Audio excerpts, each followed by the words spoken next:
So ఇలాగే మరి next power కాదు. దీని మీద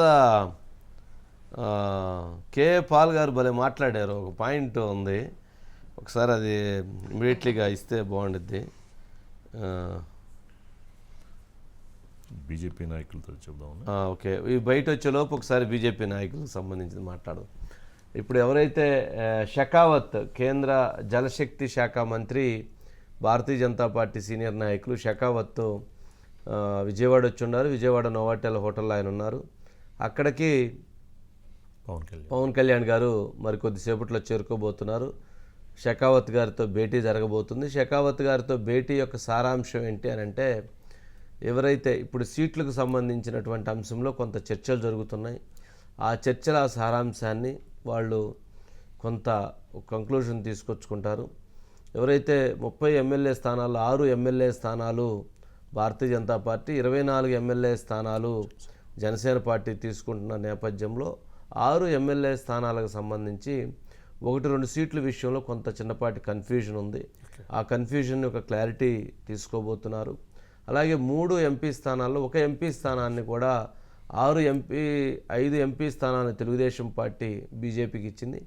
1 ఎంపీ స్థానం కావాలని మరొకటి పట్టుబట్టడంతో ఆ సీటు విషయంలో పవన్ కళ్యాణ్ గారు సరే నాకు ఉన్నటువంటి 3 ఒకటి ఇవ్వటానికి కూడా వారు అంగీకారం తెలపటం, అది అనకాపల్లి లేదా మచిలీపట్నం లేదా కాకినాడ, ఈ 3 ఒకటి ఇస్తారనేటువంటిది కూడా చర్చ జరుగుతుంది.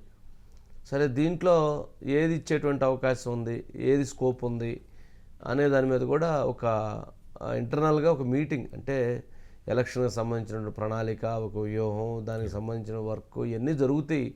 అంటే సీట్లు ఒక్కటే కాదు కదా, సీట్లు ఒక్కదానితో కాదు, ఏంటి అసలు ఇక్కడ ఉన్నటువంటి పరిస్థితులు ఏంటి, ఇక్కడ ఎట్లాంటి ఎలక్షన్ స్ట్రాటజీని అవలంబించాలి, జగన్మోహన్ రెడ్డి గారిని ఎలా ఎదుర్కోవాలి, అట్లాగే ఇక్కడ ఉన్నటువంటి ప్రజల 3 పార్టీల పొత్తు ఓటు ట్రాన్స్ఫర్ని ఎలా చేసుకోవాలి అనేటువంటి అనేక అంశాల విషయంలో వారి మధ్య చర్చ జరిగేటువంటి అవకాశం ఉంది.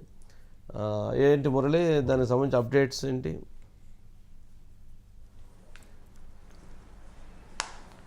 సార్, యాక్చువల్గా భారతీయ జనతా పార్టీ టీడీపీ జనసేన కూటమితో కలిసిన తర్వాత జనసేన భారతీయ జనతా పార్టీ కలిపి మీరు చెప్పినట్టుగా 30 అసెంబ్లీ స్థానాలు, 8 పార్లమెంట్ స్థానాలు పోటీ చేయనున్నారు సార్. అయితే ఈరోజు ఉదయం మనం రాష్ట్ర అధ్యక్షురాలు పురంధేశ్వరి గారితో మాట్లాడినప్పుడు సీట్లు సర్దుబాటుకు సంబంధించి ఎవరెక్కడెక్కడ పోటీ చేయాలనే అంశంపై మా జాతీయ నాయకత్వం ఒక ప్రత్యేక బృందాన్ని పంపించారు. వారు ఆల్రెడీ దాని మీద సమీక్షలు చేస్తూ ఉన్నారని చెప్పారు. ఆ సమీక్షలో భాగంగానే కేంద్ర జలవనరుల శాఖ మంత్రి షెకావత్, అదేవిధంగా కూడా పార్లమెంట్ సభ్యులు జయంత్తో పాటుగా మరో కొంతమంది సభ్యుల బృందం ఈరోజు విజయవాడలో కొంత అంతర్గతంగా భారతీయ జనతా పార్టీ నాయకులతో సమావేశం అయ్యారండి. ఆ సమావేశం అయిన తర్వాత ఇప్పుడు మళ్ళీ నోవాటెల్లో వారు బస్ చేస్తున్నారు సార్. పవన్ కళ్యాణ్ కూడా గన్నవరం ఎయిర్పోర్ట్లో దిగి ఆల్రెడీ నోవాటెల్కి ఇప్పుడే రీచ్ అయినట్టుగా కూడా తెలుస్తుంది. మరి కాసేపట్లో షెకావత్, జయంత్తో పాటుగా రాష్ట్రంలో ఉన్నటువంటి కొంతమంది నాయకులతో ఇప్పుడు పవన్ కళ్యాణ్ భేటీ అయిన తర్వాత పార్లమెంట్ స్థానాలు రెండు జనసేన పార్టీ ఎక్కడెక్కడ పోటీ చేయబోతుంది, భారతీయ జనతా పార్టీ ఎక్కడెక్కడ పోటీ చేయబోతుంది, అదేవిధంగా కూడా భారతీయ జనతా పార్టీ పోటీ చేయాలనుకున్నటువంటి 6 అసెంబ్లీ స్థానాలు ఎక్కడ పోటీ చేయబోతుంది అనే దానిపై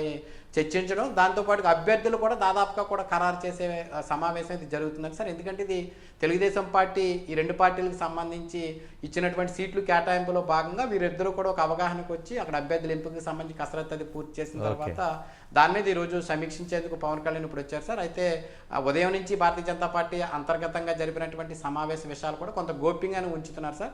అయితే పురంధేశ్వరి గారు మాత్రం రేపు సాయంత్రానికి కానీ దాదాపుగా ఎల్లుండి కానీ మా జాతీయ నాయకత్వం పేర్లు ప్రకటిస్తారని ఆమె అన్నారు సార్. Okay, right Murali.